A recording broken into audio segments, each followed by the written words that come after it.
Hoje a gente vai mergulhar de cabeça em uma resenha super instigante publicada pela revista A Comuna. O foco, o livro Os Senhores da Serra, do historiador Mário Maestre. A nossa ideia aqui hoje é mapear, de um jeito totalmente imparcial e direto, a lógica dessa baita análise sociológica. Nós vamos explorar como um pedacinho muito específico da história do sul do Brasil acaba servindo como uma verdadeira chave de leitura para entender fenômenos gigantescos. Vamos dissecar os argumentos do texto e entender a mecânica por trás das estruturas sociais que moldaram não só uma região, mas, por extensão, o país inteiro. E a pergunta central que serve de âncora para toda essa nossa exploração de hoje é, no mínimo, fascinante. Vamos pensar juntos. Como é que uma história regional tão específica, lá do Sul, pode explicar um país inteiro? A resenha sugere que a obra do Maestre vai muito além da história local. Na verdade, esse estudo histórico superlocalizado funciona como uma lente macrosociológica poderosíssima. A premissa é basicamente a seguinte: quando a gente observa com lupa um fragmento, um microcosmos regional, fica muito mais fácil identificar aqueles padrões complexos que formam o todo de um país. A análise propõe que o que aconteceu na Serra Sulista reflete literalmente a espinha dorsal da formação socioeconômica do Brasil. Bom, nossa primeira parada é a seção 1. Quem são os senhores? Identificando a elite.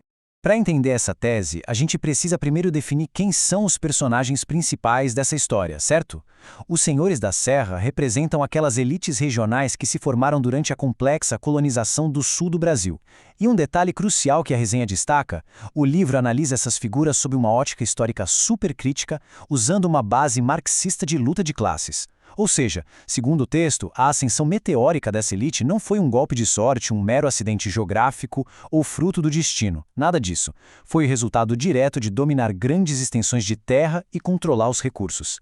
O poder econômico e político na região serrana foi construído em cima de relações de dominação muito claras desde o comecinho da colonização. O que nos leva direto para a seção 2, desconstruindo o mito regional. Mito versus realidade. A resenha aponta um conflito central muito interessante aqui.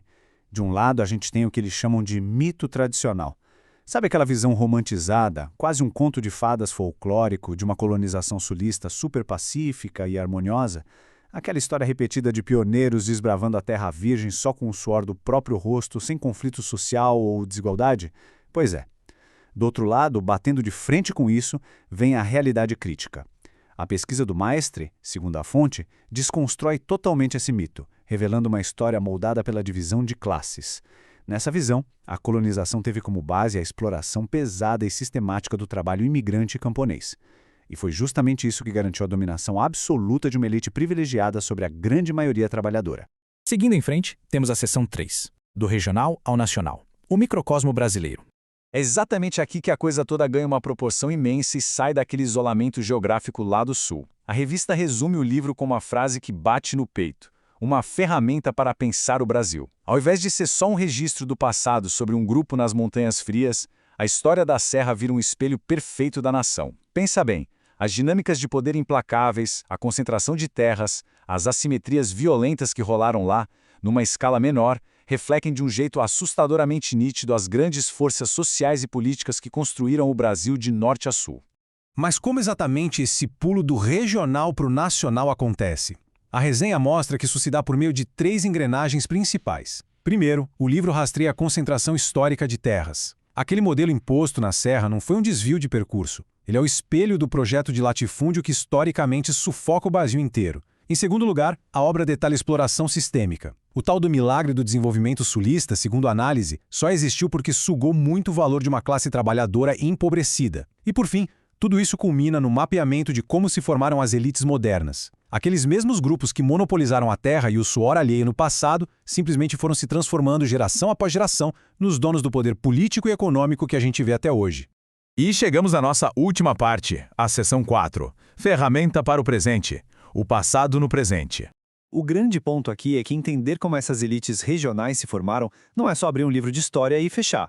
Como a revista argumenta tão bem, essa é uma etapa absolutamente essencial para a gente conseguir decifrar e entender as estruturas de poder que mandam no Brasil moderno. A premissa é clara: os conflitos agrários, as tensões entre classes e os jogos de poder político que estão nas manchetes de hoje não caíram do céu, né? Eles são herdeiros diretos, uma continuação daquelas relações de dominação criadas lá atrás, na época da colonização. Nessa leitura sociológica, o passado é, sem tirar nem pôr, a matriz que continua ditando as regras do jogo no presente. Para fechar, fica uma reflexão muito profunda. Como essa compreensão crua e direta das nossas origens históricas pode mudar o jeito que a gente enxerga as atuais estruturas de poder no país? Se a base da influência contemporânea foi cimentada em cima de exploração e exclusão, como o livro demonstra, como isso afeta a nossa leitura da sociedade de hoje? Será que as hierarquias rígidas que a gente vê por aí são só ecos de um passado colonial que ainda não foi resolvido? É uma baita pergunta para a gente levar para frente. Até a próxima!